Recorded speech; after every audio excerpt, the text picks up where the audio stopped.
Welcome back to another Monday morning scouting report. This week, we're going to be covering one of the most highly touted prospects in Canadian basketball history, Elijah Fisher, a 6'6" wing out of Crestwood Prep in Toronto. You're probably wondering why I haven't done an Elijah video yet. Well, that's because I'm not sure which class he's going to end up leaving in.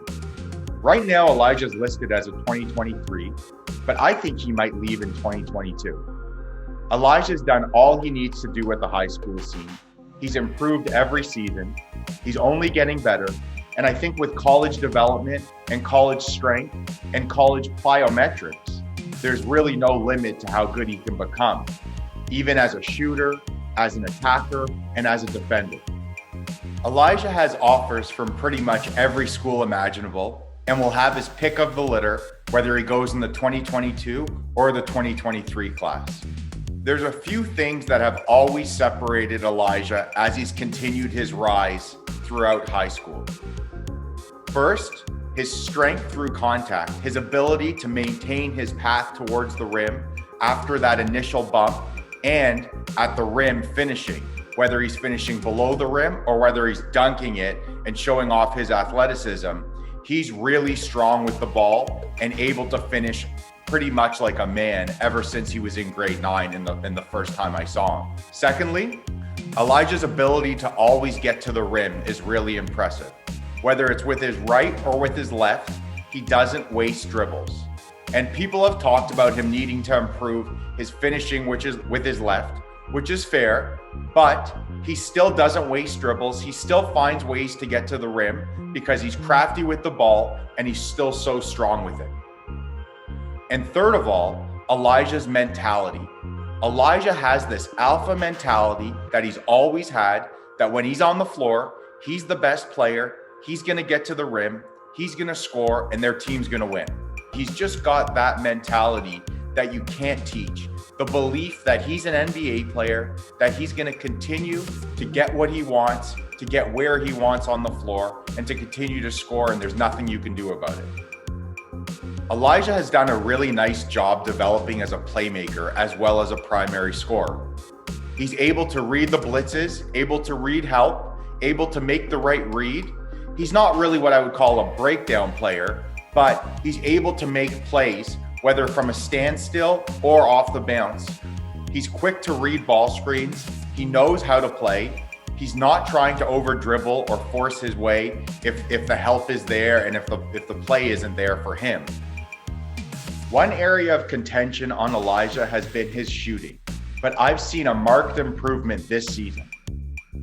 A lot of the times, guys with long wingspan struggle to find a proper shot pocket or a consistent one. Usually they're shooting over their shoulder. But this season, I've noticed Elijah's shot pocket is really clean. His release is clean and consistent, and he extends towards the rim with good touch.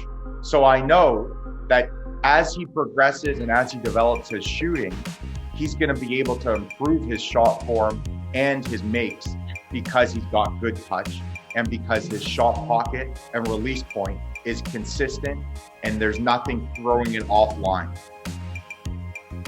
Another thing that makes Elijah's playmaking really impressive, again, is at his size. He's able to see above defenders. He's able to make plays at the rim. He's able to set lobs or throw it over the top to the roller at a good angle. Defensively, Elijah's capable of doing a lot of things. He's really switchable because of his length and athleticism. He can probably guard 1 through 4 because he's probably strong enough, unless there were, a 6'10" big. He makes plays in the lane and on the ball. I can remember multiple times where he pressures the ball, strips, and then goes the other way for a dunk in transition. And then making, big plays at the rim, whether it's, a block shot, whether it's using his verticality and athleticism. He's a big body out there with impressive athleticism, and he's capable of doing a lot. And that leads me to my next point. Elijah in transition is a nightmare. Without the defense set up, he's always able to get where he wants and finish through contact. You almost just got to let him take the 2 points. Otherwise, you're going to be sending him to the line for 3. So right now, Elijah's listed as a 2023 prospect, but I think there's a chance that he leaves in 2022. Elijah has probably done all he needs to do at the high school level. There's nothing left to prove, and I think he's only going to get better when he goes to college. If you're asking my guess, I think Elijah's going to leave in the 2022 class and go to a really impressive high major school that can use him right away. One thing I have to give Elijah credit for is his ability to deal with adversity. Elijah gets heckled almost every single game. I've seen it happen, and it's got to be difficult for a high school kid to have to deal with that.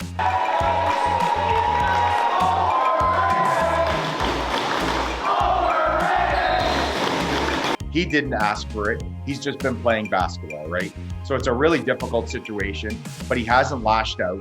He's led Crestwood to become one of the top 5 teams in Canada at the moment in the prep scene. And again, I think he's going to leave next year and continue to improve, because with a college system, I think there's a lot of room there for him to really maximize what he can do as an athlete, as an attacker, and as a shooter.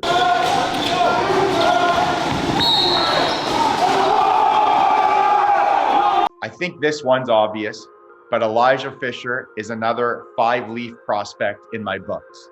Whether he goes in the 2022 or the 2023 class, he's going to be one of the top prospects to have ever come out of Canada. And I hope he pans out in college, because he's got the mentality and the skill set to be really, really good.